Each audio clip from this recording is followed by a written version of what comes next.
Do you like big beefcakes? Raging brutes?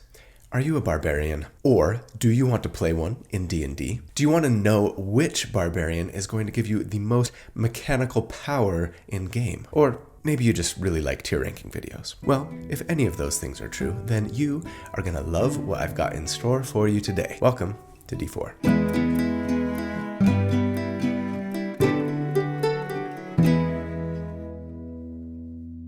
Hey everybody, so here at D4 every week, well most weeks, I like to do character builds for my favorite role-playing games. I crunch numbers about them, I like to theory craft about them, not so that I can tell you the definitive right way to play a character, but to explore one potential way to build something in the hopes of creating a character that's both powerful, yes, but also fun to play. So if you also enjoy creating characters for your favorite role-playing games, or if you're just into theory crafting, or if you're looking for tips or ideas on how to build something that you are thinking about playing, then welcome home. Yeah, this is where you belong, and I'm super glad that you're here, so thanks for watching.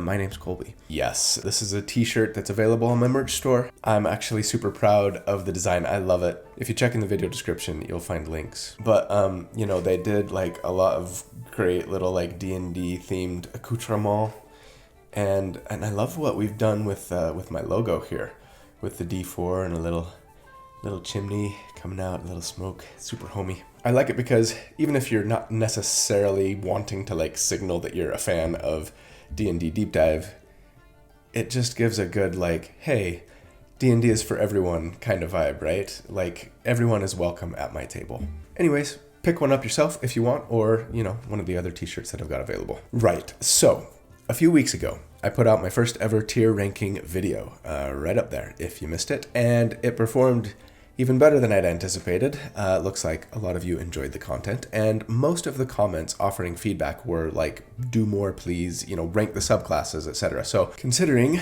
that it was something that I enjoyed doing as well, and that lots of you seemed to enjoy it too, I think I will do a series of subclass ranking videos starting today. And for that reason, yes, we've got a little bit of a different setup, because another bit of feedback that I saw quite often was, hey, do a split screen and where you've got like the tiers right on one side of the screen, and then you can just sort of drag and drop and assign them as you declare. It's kind of nice to see that ranking list sort of always on screen, right? So I'm just going to do it at my desk today. If you have strong feelings about that one way or the other, if you prefer the old format, the regular format, right? Or if you like this better, yeah, let me know in the comments. And yes, I do want to keep doing, you know, build videos primarily, but for now, I'll just plan on dropping like a subclass tier ranking video every 3 or 4 weeks or so, depending on how they perform, depending on what the feedback is like. Maybe I'll shorten that to every other week, or maybe I'll lengthen it if the interest wanes. Play it by ear a little bit. But that means today we're going to kick it off with the first of them. And yeah, I think I'm going to keep it in the same order that I went for that big video, alphabetical mostly, and start us off with barbarians today. But first, I gotta ramble a bit. Sorry, it's me. I've been going back and forth about how to do these subclass rankings. On the one hand, I kind of just want to compare the subclasses to one another, right? Forget the class rankings and that barbarians were ranked as a C by me, right? And let's just talk about how these subclasses rank amongst each other, power-wise, right? So that one might be an S, one might be a D, or whatever. On the other hand, I kind of like the idea of sticking with the little grading system that I came up with for the overall class rankings video, where I break things down by 5 categories: damage, survivability, support, control, and utility. And then assign each subclass a point score for each category from 1 to 5, right? In this case, I could do that for the subclasses too, but yeah, taking the base class scores into consideration and then giving the subclass a rank basically based on the base class features plus the subclass features, right? In the end, then this would ultimately give us a huge ranking chart with every single subclass on there. And I really like the thoroughness of that approach. And I like that in the end, it might make, say, a really strong subclass of one class a little bit higher on the like power scale when compared to a really weak subclass from a different class, even though that class outranked the original class in the original rankings, right? Does that make sense? Anyways, in the end, I've decided that my approach will be both. Both? Both. Both.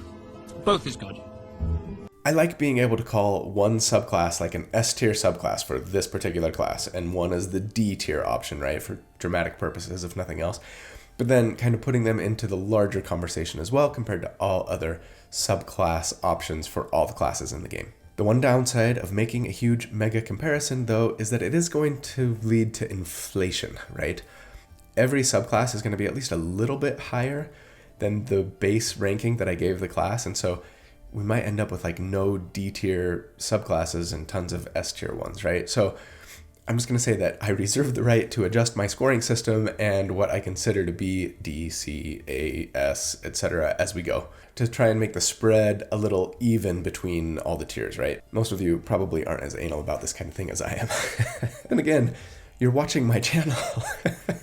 One caveat I want to include at the start of all of these tier ranking videos, though. I firmly believe that the best class or subclass is the one that is the most fun for you to be playing right now. The one that best helps you fulfill the fantasy you want for your character, and the one that best helps you tell the story you want to tell with your character. A lot of us have fun getting into the weeds of how powerful one is versus another, but in the end, I hope that these tier lists won't make you shy away from playing like a less optimal class or subclass, according to some rando on YouTube, right? That you otherwise think sounds fun or like a perfect match for your character. Any class and subclass can work fine in D&D. You can always make a viable character with any of them, especially, working with your DM. So just keep that in mind as we get into these subclass rankings. This is for fun. And also, it's largely subjective, right?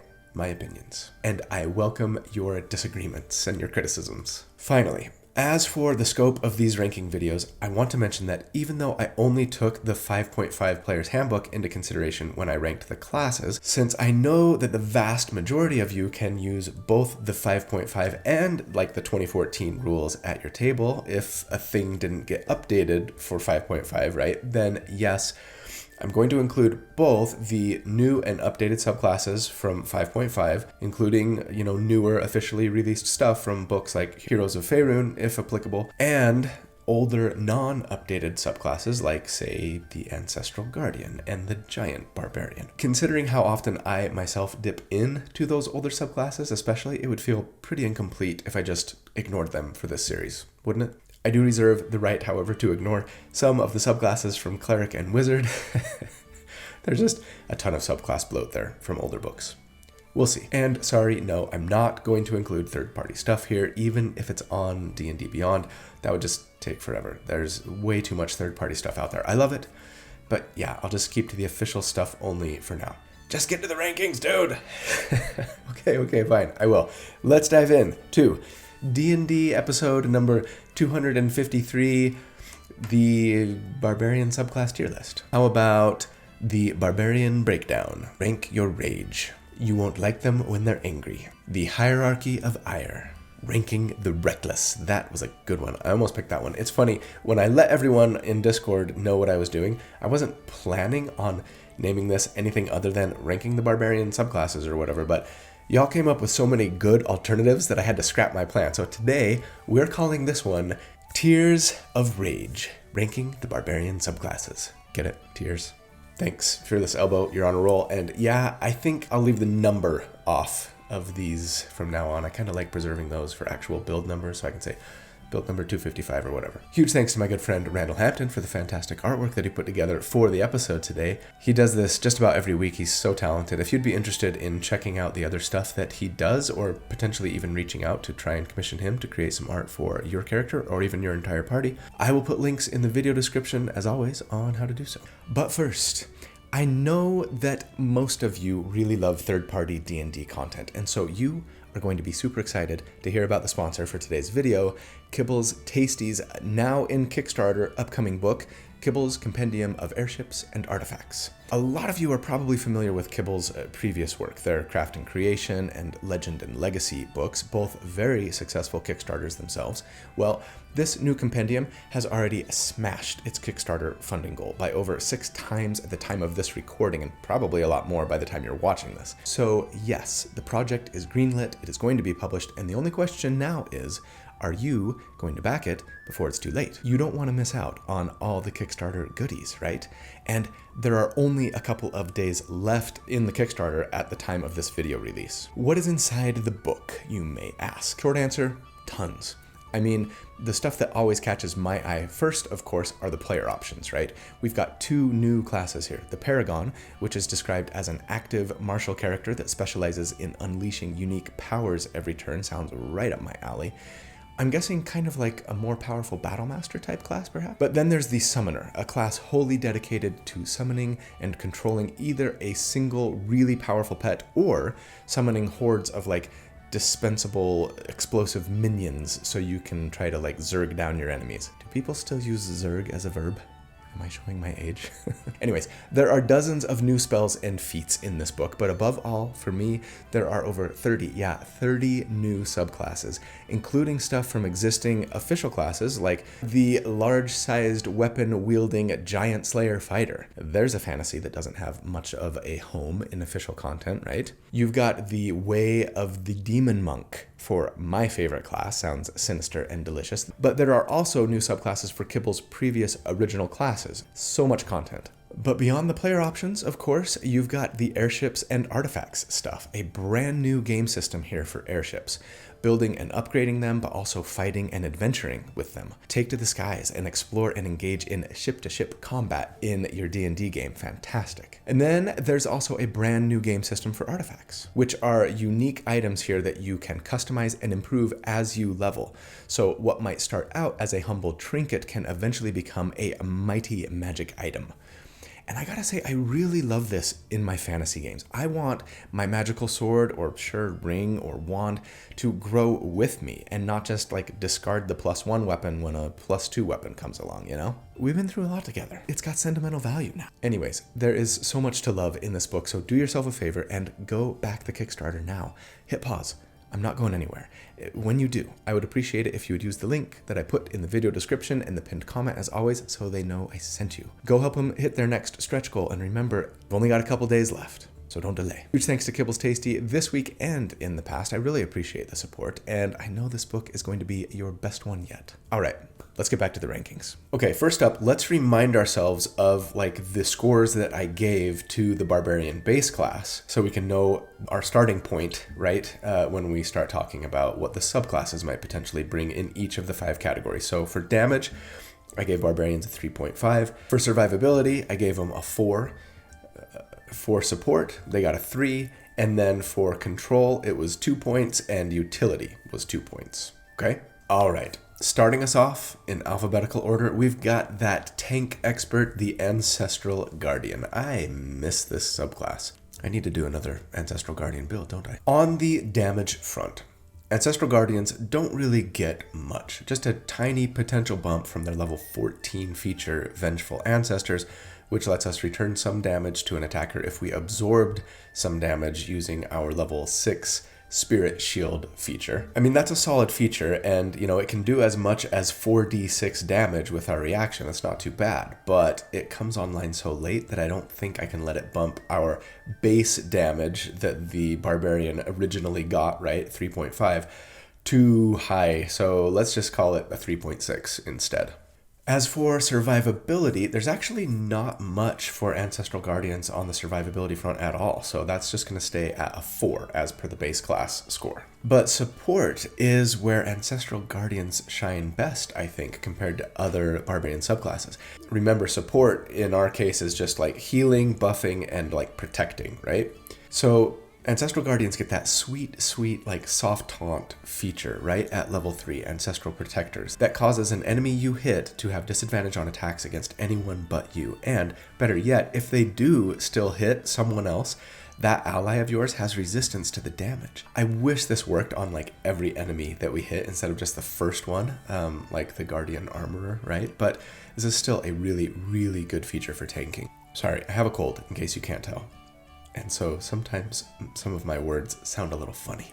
Anyways, we also get the Spirit Shield feature at level 6 here that lets Ancestral Guardians reduce damage to an ally with our reaction. And the damage reduction scales even. Not by a ton, but still. This plus the Ancestral Protectors feature I think warrants bumping the support score from Ancestral Guardians by a full point from 2 to 3. That might be a little generous since we don't have any heal options or anything still for support, but considering how consistently these features work and how much good it's going to do for your allies, I'm comfortable leaving it there, personally. For control, there really aren't any features in the subclass that add control options, so we're just going to leave that at the base 2. And then finally, for utility, we do get a little bump from the level 10 Consult the Spirits feature, but it comes pretty late for most campaigns, and even then it just lets us cast like the Clairvoyance or the Augury spell once per short rest, which, I mean, that's not nothing, but there are plenty of times when you won't even really use this, and when you do, it might not even do that much to help you out. So yeah, I don't think it merits more than just a little like 0.1 of a bump from 2 to 2.1.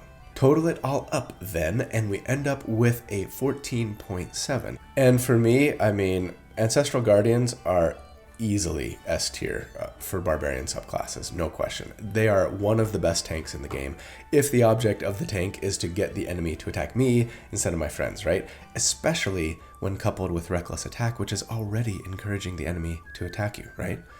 Now, my original criteria for something to be like B tier overall was to have at least 15 points, right? But the only reason for that was because I didn't have anything that scored between 13.5 and 15.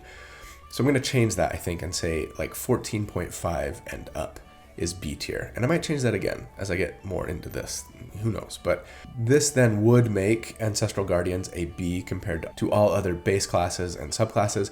And that feels right to me, so I'm just going to leave it there for now. Up next, that most maligned, perhaps, of all Barbarian subclasses, the Battle Rager. Oof. Yeah, this one's going to be a little rough. Let's get it over with. First of all, let me mention that, yeah, supposedly this subclass is restricted to dwarves only. Similar to the way that the Bladesinger used to be only for elves, right? But unlike Bladesingers, this subclass never got updated to remove that restriction, as far as I know. Did Jeremy Crawford ever like tweet out that it wasn't restricted anymore? I don't know. Anyways, they must have just kind of figured, this thing's a bit of a turd blossom. Let's just pretend it doesn't exist. I want it to be good so badly because the flavor is really cool, but yeah, the features, mechanically, not so much. You do get a little bit of a bump here for damage, but it's not a lot. The level 3 feature, Battle Rager Armor, lets you make a bonus action attack to do a d4 plus your strength modifier in damage, but oof, I mean, it doesn't scale, and typically you'd just rather be using that bonus action to either make like an offhand weapon attack if you know you're 2-weapon fighting, or to make an extra attack with your heavy weapon, assuming you're going the Great Weapon Master route, whether because Hugh or because you took the Polearm Master feat, right? I mean, surely you're doing one of those things as a barbarian, yeah? That said, you know what? It used to be the case that for heavy weapon users, you'd kind of always want to go with the Polearm Master feat as well, but considering that the bonus damage from Great Weapon Master no longer applies to that bonus action like butt attack that we would get from Polearm Master, maybe Battle Rager gets a stealth buff as a result. I mean, save yourself a feat, if nothing else, and always have like a guaranteed bonus action attack if you want one. It would still apply rage damage. Battle Rager's back on the menu, boys. Well, this is going on the to-do list. And they do get a little more damage, too. That same level 3 feature lets you do an extra 3 flat damage when you grapple. No scaling. Ugh. And do 3 flat damage to your attacker if you get hit by a melee attack, thanks to the Spiked Retribution feature at level 14. Ugh. I'm going to let all of these things combined take us from like 3.5 to 3.7. It's nothing huge, but it's not nothing, right? They do get a little love on the survivability front from their level 6 feature, Reckless Abandon, which gives you temporary hit points equal to your Constitution modifier every time you use Reckless Attack. And hey, 3 temporary hit points every round, probably. That's not terrible. I'd bump our survivability maybe up 0.2 or so if it weren't for the fact that they actually kind of get a survivability nerf from the subclass. Your level 3 Battle Rager armor features only work if you're wearing spiked armor, a specific kind of medium armor, and that spiked armor, it's a 14 AC plus a max of 2 from your dex modifier, right? similar to like scale mail, meaning that you ultimately won't be wearing half plate, the best medium armor in game with its AC of 15. So you're sort of intentionally like nerfing your own armor class here if you want to have subclass features, and that feels really bad. Don't know why they wouldn't make that spiked armor a 15 AC, it seems so silly. As a result, then, I'm just going to put their survivability at a 4.1 instead of 4, and I'm tempted actually just to leave it at 4, or maybe even take it to a 3.9, but oh well. For support, support's just going to stay at the 2 of the base class, since there's really no support features in the subclass, and then the same goes for control, just a 2 still. I suppose I'll give utility a teeny, like, 0.05 of a point bump from 2 to 2.05, since their level 10 feature, Battle Rager Charge, lets you take the dash action as a bonus action when you're raging, but that's really not much. You probably have other things that you want to be doing with your bonus action. You probably don't need to be dashing all that often in the first place. It'll be nice when you need it. Anyways, the grand total for the Battle Rager then is just 13.85, just a smidge higher than the base class's 13.5, right? And for me, yeah, I mean, the Battle Rager is easy D tier. So we went from the best to the worst maybe, right? They just don't really bring hardly anything to enhance themselves over the base class, and even what they bring often might not get used at all, or feel like a side grade or a downgrade almost. And yeah, this would leave them at C for the overall class and subclass comparison for sure. And I mean, as a side note, this is going to be more common than not, right? As I do these subclass rankings, I think more often than not, the subclass is going to give a little lift, but it probably won't be enough to take it from where the base class originally scored up to a higher tier. There will be exceptions, of course. We've already seen one.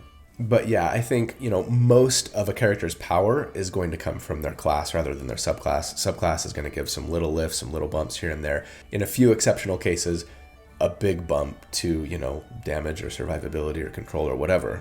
But yeah, I think it'll be more common to see subclasses kind of keep the same tier ranking as their original class when we're comparing them to all other classes and subclasses in the game, right? All right, up next, we've got one of my favorite of the old subclasses, the Path of the Beast. This just had a ton of fun flavor and some solid mechanical buffs too. For damage, we get some nice potential increases here. First up, their main feature at level 3, Form of the Beast, lets you choose the Claw option, granting you an additional attack with your action. Something I've taken advantage of in many a build, like this one, for example. More attacks generally means more damage, and that's good. We also potentially get some additional damage from our Infectious Fury feature at level 10 that can let us, when we land an attack, deal an extra 2d12 psychic damage, or force our target to use their reaction to attack another creature of our choice, barring a wisdom save, a few times per day. So yeah, I think these features combined bump the base Beast Barbarian damage score from a 3.5 to probably a 4. Remember, we do get to add our rage damage to every attack we make, so that extra claw attack can really do nice things for our numbers. For our survivability, there are a couple little potential bumps from our level 3 feature. If instead of going with claws, we went with the bite or the tail option, we could either regain some hit points or increase our armor class, both of which are pretty decent on the survivability front. Of course, choosing those would cost us on the damage front, so I have to take that into consideration. This is probably no more than a bump from like a 4 to a 4.1, I'd say. And it'd probably be higher, I think, but then I would have to lower the score that I gave for the damage bump, yeah? So you can't have both, right? As for support, Beast Barbarians do get a little love from their level 14 Call of the Hunt feature, which lets us give some temporary hit points to our allies and do a little extra d6 of damage once per turn when they land an attack. Neither of those things is huge, and it comes online super late, so I'll just say it takes us from a 2 to a 2.1. There's not much in the subclass features for control for Beast Barbs, so we'll just keep that as a 2, though they do get a little utility bump from their level 6 feature, Bestial Soul, which gives us either a climb or swim speed, or lets us jump further, but those tend to be fairly limited in usefulness most of the time. I'll just let that bump us a smidge from 2 to 2.1. Meaning then that all told, we end up with a 14.3. And for me, that's going to put Beast Barbarians in A tier.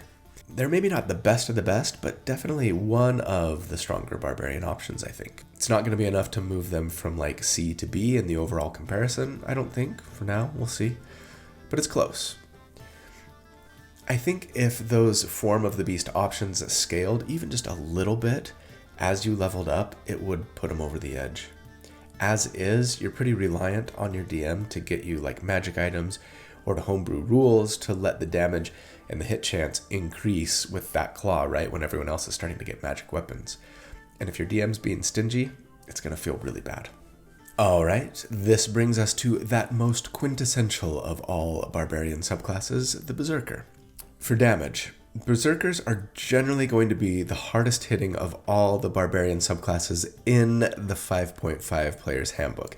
At some levels, Zealot might do just as good or even better, but maybe not, because at level 3, the Berserker's Frenzy gives an extra number of d6s in damage equal to your rage bonus once per turn, and that just does a lot to give us a nice boost, and it scales decently well too.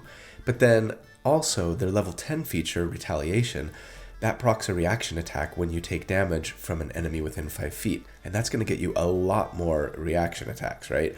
Since, as a probably recklessly attacking Barbarian, you're likely to get hit just about every round. So yeah, I think damage goes from a 3.5 all the way up to a 4, and I'm tempted to take it even just a skosh higher, but we'll leave it at 4. For survivability, their level 6 feature, Mindless Rage, makes them immune to the Charmed or Frightened condition. And while that might not necessarily come up like every combat encounter or anything, when it does, Charmed and Frightened can be devastating. And considering that Barbarians probably have a lousy Wisdom saving throw, and that most things that Charm or Frighten require a Wisdom save, right? This feels especially nice. I'm going to let this bump our survivability up from like a 4 to a 4.2. As for support, Berserkers don't really get anything to bolster their support capability, so we're going to leave that at the base too. But then for control, they do get a little bump from their level 14 feature. Intimidating Presence. It lets them use a bonus action to force a Wisdom save on all enemies within 30 feet, or they're frightened of you for a minute. And while Frightened is a really nice debuff, causing enemies to have disadvantage on attacks and ability checks and be unable to move closer to you, this comes so late and is something that, especially at this level, a lot of enemies have immunity to, right? I don't think I can let this bump our control more than just like a 1/10 of a point, from a 2 to a 2.1. And then for utility, yeah, Berserkers don't get much in this department either, so we're just going to leave that at a base 2, meaning that the total score for a Berserker Barbarian is the same as the Beast, 14.3, right? And so, yeah, I'm putting Berserkers in A tier, but I'm going to put them ahead of the Beast a little bit, I think. The damage is more reliable, it scales better for sure. Berserker Barbarians especially is about as good as it gets if you're just looking for a character who can hit and be hit, especially in the earlier levels of play, right? But if you're looking for more than that, yeah, they're going to come up a little short still compared to all other classes and subclasses, right? So I think I probably leave them at C tier overall compared to everyone. Okay, up next, though, the very hardest hitter of all Barbarians, if we can include older content, right? That in right before 5.5 was released option, the Path of the Giant. As for damage, yeah, like I say, Giant Barbs are like the hardest hitting Barbarian subclass in the game right now. I've yet to build a Barbarian that outshines the BFG build that I did, the Blade Flinging Giant. And it's mostly because of their level 6 Elemental Cleaver feature, which just straight up adds a d6 of damage to all of your weapon attacks, and even gives that weapon the thrown property and makes it automatically return to your hand when you throw it. This leads to some crazy fun stuff like chucking your great axe over and over again and getting both rage and an extra d6 of damage with each hit, plus potentially great weapon master bonus damage, and even maybe thrown weapon fighting style if you take a fighting style feat, right, etc., etc. What's more, this damage scales nicely, and that's kind of surprising for Barbarians generally. It scales up to 2d6 per hit at level 14. That's significant. You might even get a little damage love here from the level 10 Mighty Impel feature, which lets you, with a bonus action, toss a medium or smaller creature up to 30 feet, barring a strength saving throw, potentially straight up into the air, after which they would fall, take damage, and land prone. That comes online pretty late, allows for a saving throw, and only works on medium or smaller creatures and until level 14. So yeah, it's not super reliable, but between these two features, we get the best like Karlach from Baldur's Gate 3 build available in game right now. Take a drink. It's been a minute, right? But yeah, I love it all. Let's have this bump us from the base 3.5 all the way up to 4.25, I think. Some really good stuff here. On the other hand, there's really nothing for us on the survivability front, so we'll leave that at the base class score of 4. Same goes for support, unless you consider throwing bad guys away from your squishy allies to be a form of support. That feels like a stretch. We're going to leave support at a 2. I will give a slight bump to control, since right at level 3, the Giant's Havoc feature lets us grow to large size when we rage, which will let us grapple more enemies, potentially, right? Since you can only grapple enemies that are one size larger than you or smaller. More grappling means more control. And, I mean, sure, tossing bad guys is a form of control too. So maybe we take it from 2 to 2.25. And they do get a little utility love as well here, since the level 3 Giant's Power feature teaches you the Giant language and lets you learn the Druidcraft or Thaumaturgy cantrip. But yeah, that's pretty teeny. But don't forget, we can use Mighty Impel to toss allies as well as enemies if we want to try and get them like up on a ledge or over a chasm. Or if you want to do like get help, yeah, again, that's not until level 10, and those things are nice but fairly limited in use. So we'll just say utility is a 2.1 instead of 2. Total it all up then, and we end up with a 14.6. And yeah, again, for me, Giant Barbarians are S tier. And yeah, I think I'd put them behind Ancestral Guardians. I mean, they definitely hit harder. But Ancestral Guardians kind of just do everything else better, I think. So yeah, again, if you're just wanting to like hit and be hit with your Barbarian, Giant is about as good as it gets in my opinion. And I think, I would put Giants in B tier compared to other class and subclasses. So they're one of the few that are going to get a bump in tier here thanks to the subclass. They're just really good. Speaking of really good, let me give a quick shout out to my channel members and patrons. You guys, thank you so much for your support. It means the world to me, and this channel wouldn't exist without you. Thank you, thank you, thank you. If you are not a member or a patron, I'd love it if you'd consider becoming one.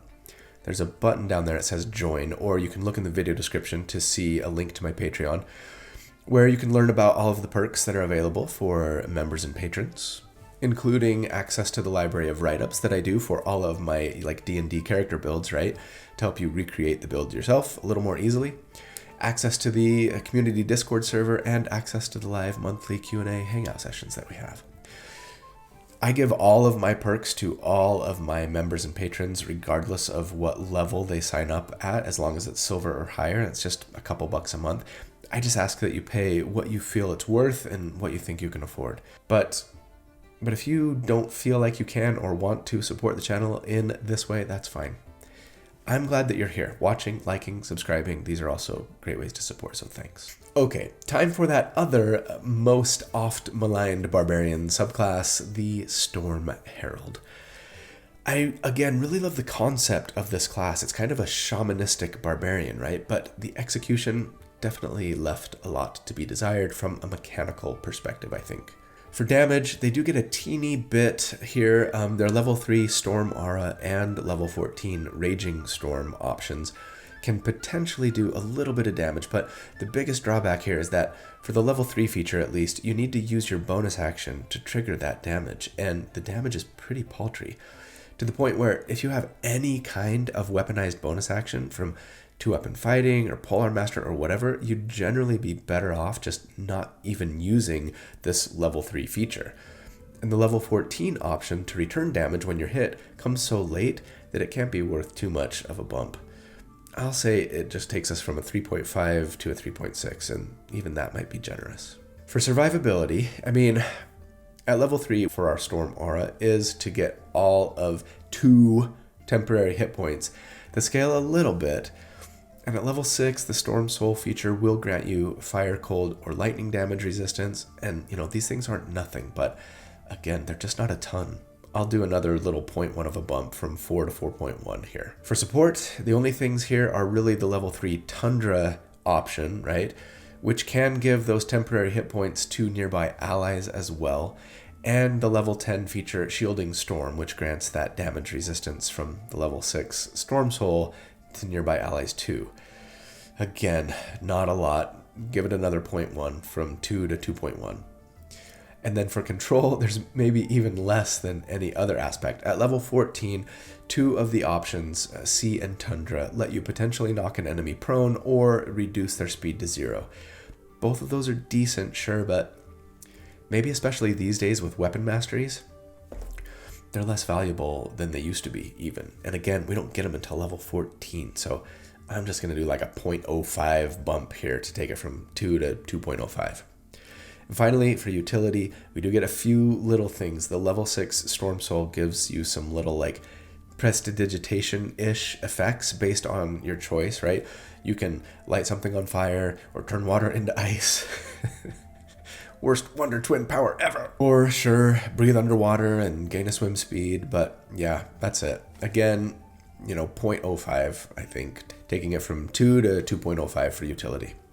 So total it up and we end up with a 13.9. Yeah, no big surprise here probably. I'm putting Storm Heralds in the D tier, though I will put them just a little bit ahead of Battle Rager, I think. If only just. If you could get all of the benefits from their auras all at once, they'd be pretty solid.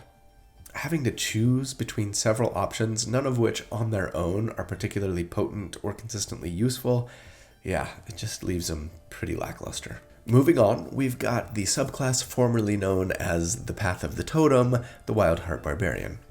In the 2014 rules, there was sort of a standing joke that the Totem Barbarian, specifically the Bear Totem Barbarian choice, right, was like the only option for Barbarian subclasses, since it basically gave you damage resistance to not just bludgeoning, piercing, and slashing like all other Raging Barbarians, but to all damage, except psychic anyways, which just really increased the survivability of Barbarians, right?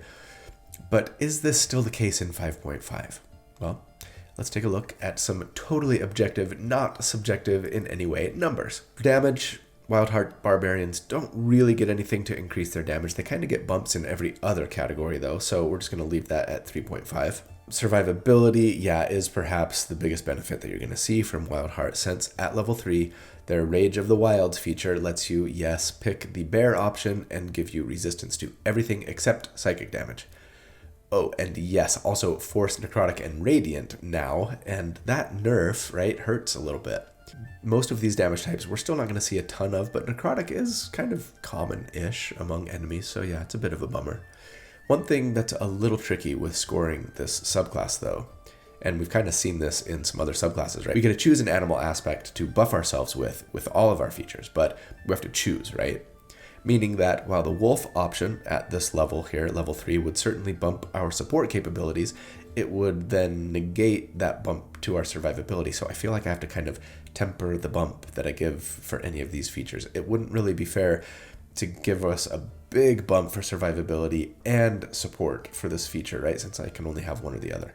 So let's just go with a fairly moderate 0.2 of a bump here for survivability and move on. Wildheart Barbarians get a couple of features to bolster their support. First off, the aforementioned Wolf option at level 3 for Rage of the Wilds, right? This gives all allies advantage on all attacks against an enemy within 5 feet of you. And I gotta say, depending on your party at least and what everyone else is doing, I feel like this is the most powerful feature that Wildheart Barbarians get. Full stop. Better than the bear option, and probably better than every other subclass feature too, for that matter. It is less potent if your other attacking allies have ways to reliably get advantage, or if you don't have a lot of attacking allies, right, and they're mostly casting spells or whatever, but man, a party could really build around this and just get so much benefit from it. Especially if you're playing at a table where like flanking rules don't exist, yeah? With a Wolf Totem Barbarian, your Paladin can go Devotion instead of Vengeance. Your Bard can get advantage on their Scorching Rays without needing to dip Sorcerer for innate sorcery. Your Warlock can concentrate on something other than Darkness or Shadow of Moil, right? If your party is capable of and good at focus firing your target, oof, this is really just going to let you burn enemies down a lot quicker. Wildheart Barbs also get a little bump here, I think, from the Lion option of their level 14 Power of the Wilds feature, which is a really great tanking feature, giving enemies within 5 feet of you disadvantage on attacks against anyone other than you. This actually is probably the best like soft taunt feature in all of D&D 5.5, since it just kind of is always on, which doesn't even require you to land an attack. It doesn't give enemies saves against it, right? You're just constantly throwing out like an area of effect taunt of sorts. I really wish we could increase the range by more than 5 feet at higher levels or something. And yeah, it comes online super late, so it's hard to build around this feature or anything, but it's still really solid once you've got it. Anyways, I think I'll let these options give us a support bump from 2 maybe to 2.25. As for control, I mean, there's really not much here. The only thing is really the ram option at level 14, which can knock an enemy prone when you hit them. I appreciate that they don't even get to make a save against that, trip, but again, you're level 14. You could have basically been doing this all game if you used a Maul, or if you went with Hill Giant Goliath or something. I mean, it's not nothing, but it's practically nothing from a point score point of view, at least. I'll give them like a 0.05 of a point here. So we'll bump it up to 2.05. For utility, though, this is probably the area where Wildheart Barbarians see the most love, honestly. Every level gives them some decent utility features. Animal Speaker at level 3 for ritual castings of Beast Sense and Speak with Animals. The Eagle option at level 3 to disengage and dash as a bonus action. And yeah, in case it wasn't clear, I'm including like kind of movement buffs and benefits as utility. I mean, you could make an argument that it should be in survivability or maybe even damage, since it might let you get to an enemy this turn instead of next, right? It's kind of hard to say. I arguably could have made movement its own category as we were scoring here, but I've generally been thinking about it as utility, so I guess I'll just keep doing that. Our level 6 feature, Aspect of the Wilds, is basically pure utility, with every option giving us either dark vision or climbing or swimming speeds. Same with the level 10 Nature Speaker, which lets us cast the Commune with Nature spell as a ritual. And the Falcon feature from level 14 lets us fly. So yeah, I think we bump utility from a 2 to a 2.25. The use cases for a lot of this utility is pretty dependent on your environment, so I don't think I can really go higher than that. But totaling it all up, then we get a 14.25, which for me is going to put Wild Hearts firmly in B, I think.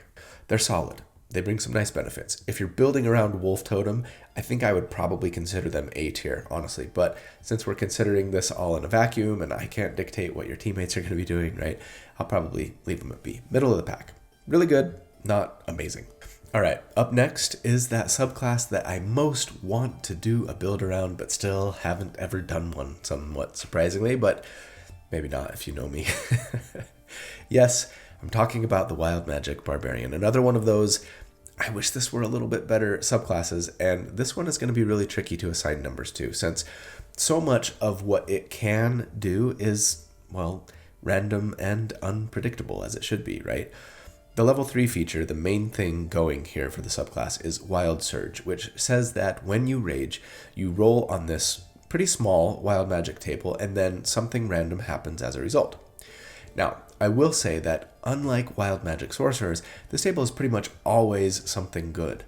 But sometimes it's a damage buff, like summoning an exploding flump, or making your weapon have the light and throne property, dual wielding a great axe and a short sword, heck yeah.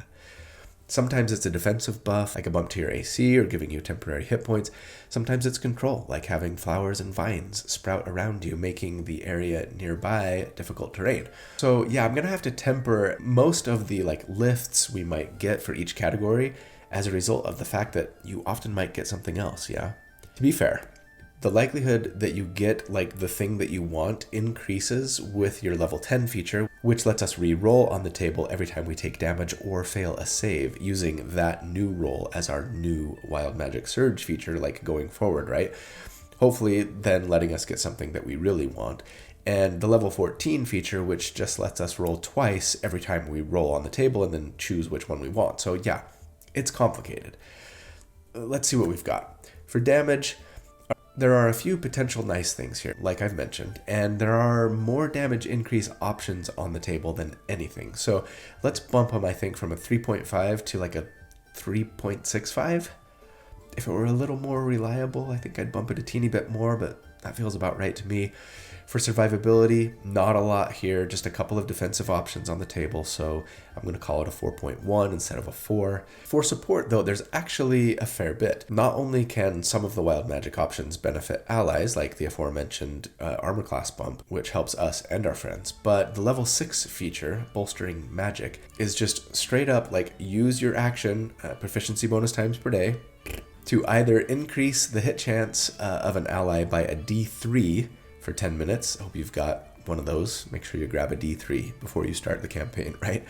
Or lets you roll a D3 and restore that level of spell slot that you've rolled to a spellcaster ally. Really solid option here for support, right? So let's move it from a 2 to a 2.2, I think. For control, not a lot there, just the aforementioned difficult terrain with the flowers and vines option, or also you might blind an enemy with one of the options. So let's just say 2.05 instead of 2, since again, more often than not, those things won't even be an option for you. And I mean, difficult terrain isn't particularly potent, especially if it's for enemies who are already close to you, right? Same thing with utility. I think one of the options on the table will let you teleport as a bonus action on your turn, but again, there's only a 13% chance that you're going to get that one, right? So 2.05 again, I think. And totaled all together, we end up with a 14.05, which for me means wild magic barbarians are C tier compared to other barbarian subclasses. I mean, if we're just talking fun times,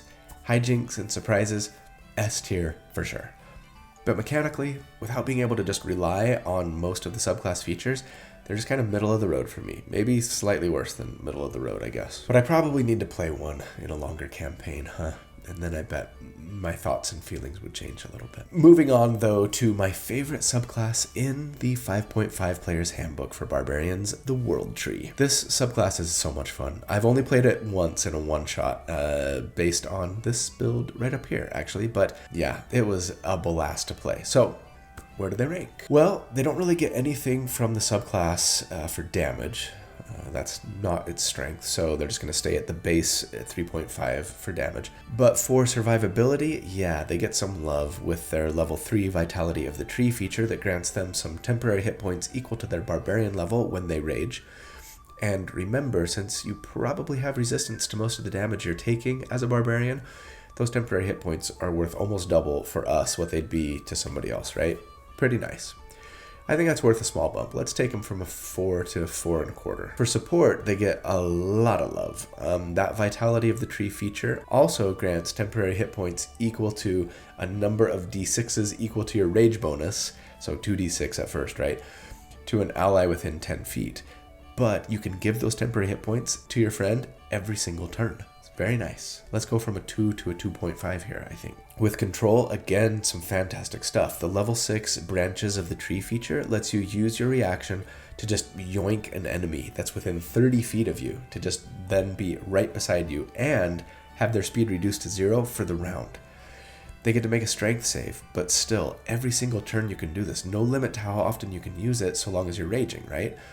And even though it's technically control, I think, yeah, this is a great tank move as well, right? Since it'll almost inevitably lead to the target attacking you instead of your squishy ally. It's so good, and it's so fun. What's more, their level 10 Battering Roots feature increases your reach with heavy and versatile weapons by a whopping 10 feet on your turn, and lets you activate either the push or the topple weapon mastery in addition to any other weapon mastery that you might be using.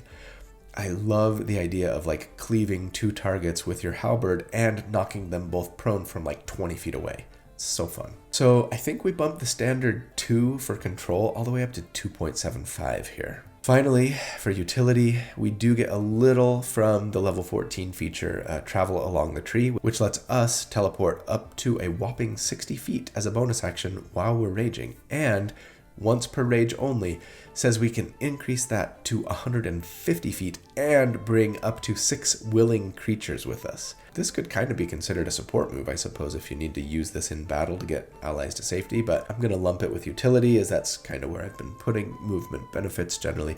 It's nice, it's cool, it comes on really late, and might not be necessary a lot of the time, so I'm going to let this give us just a little bump from 2 to 2.1. Totaling it up, then we end up with a 15.05. Dang, we broke the 15 mark for World Tree. And yeah, that's S tier, and that is top of the class as far as I'm concerned. And even B tier, you know, compared to all other classes and subclasses. There is just a lot of great control and protection stuff you can do as a World Tree Barbarian that, while they don't necessarily have that same soft taunt that Ancestral Guardians do, right? I still think they make as good as, if not a better tank by comparison, especially with the survivability buffs we get that Ancestral Guardians don't. So yeah, they're going ahead of everybody here. Unless the Zealot can beat them out, right? The subclass I was most guilty of building around before 5.5, but that I have yet to use since 5.5 came out. That seems criminal.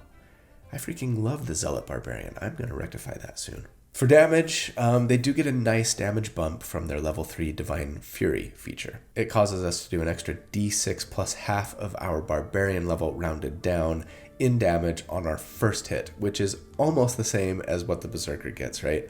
Most of the time, it'll be a little bit less damage. A couple of levels, it'll be a teeny bit more, though they don't get the extra damage bump from additional reaction attacks that the Berserker eventually gets to. So I think we'll make them a little bit lower than the Berserker here. Call it a 3.8 instead of 3.5. Survivability is better than the Berserker though, generally. Warrior of the Gods at level 3 is a solid self-heal option. And then with their level 6 Fanatical Focus feature, this lets them reroll a failed saving throw once per rage, adding our rage damage bonus to the roll as well. Then there's the level 14 Rage of the Gods feature, which gives us resistance to Necrotic Psychic and Radiant damage. I wish we could couple that with the Bear Totem Barbarian. And you know, rules as written, you could use the Revivification feature of Rage of the Gods at level 14 to prevent yourself from dropping to 0 hit points, right? Or an ally. It doesn't specify a creature other than yourself, right? Just a creature. So we qualify. And I mean, you can do this recovering hit points equal to your Barbarian level as long as you've got rage uses to burn. So that's pretty nice. Altogether, I'm going to say that these features take our survivability from a 4 to like a 4.25. There are some little support bumps for us here in the subclass too. That level 10 Zealous Presence feature lets us use a bonus action to give our whole party advantage on attack rolls and saving throws for an entire round.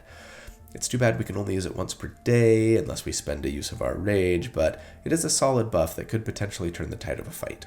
And yeah, that revivification, it can work on allies to help keep them on their feet too. So, I mean, I think we say 2.1 instead of 2. I might make it a little higher if the features didn't come on so late in our career, right? And they weren't so limited in use, but yeah, 2.1 feels right. Nothing really here in the control department though for Zealots, so that's just going to stay at 2.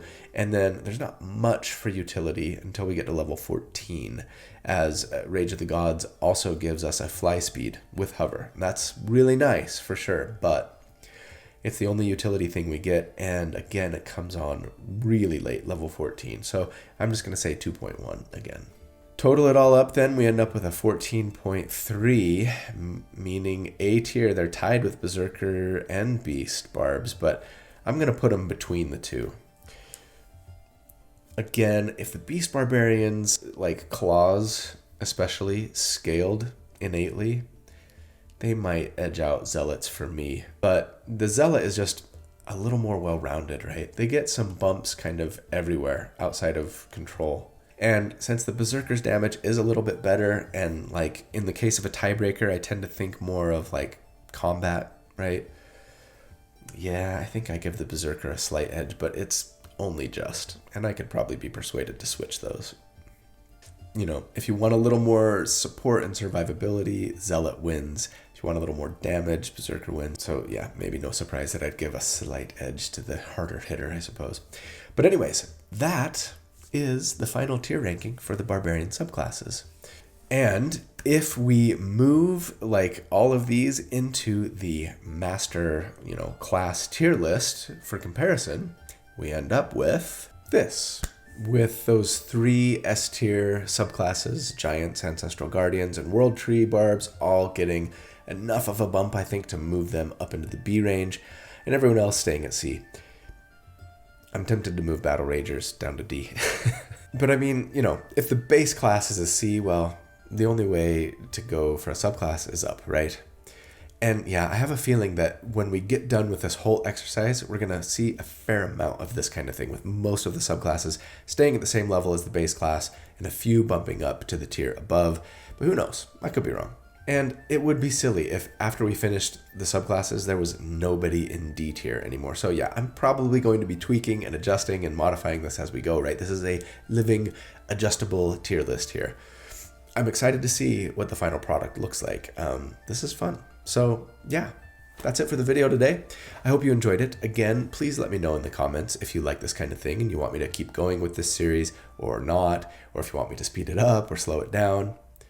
And of course, where you think I might be wrong in my rankings. But I hope you know that I love you. Thank you so much for all that you do for me, for the channel. It means everything to me. I hope you have a fantastic day and a really great week.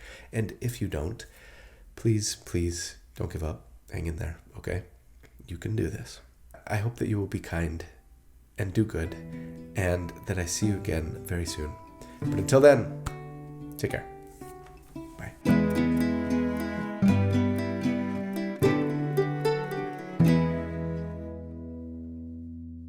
Oh, I can't sing today. This cold is killing me. I gotta try and preserve my voice as much as possible, so you're welcome to the people who find that super cringe, and for everybody else, my apologies. Alright, how's that look? Pretty good? Let's celebrate with some string cheese.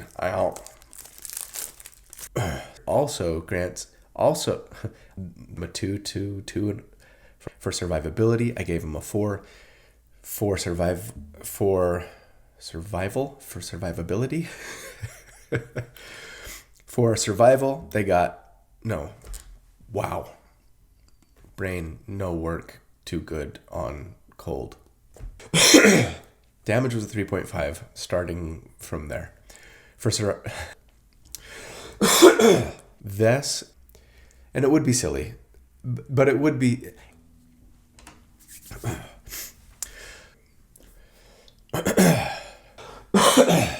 This is going on the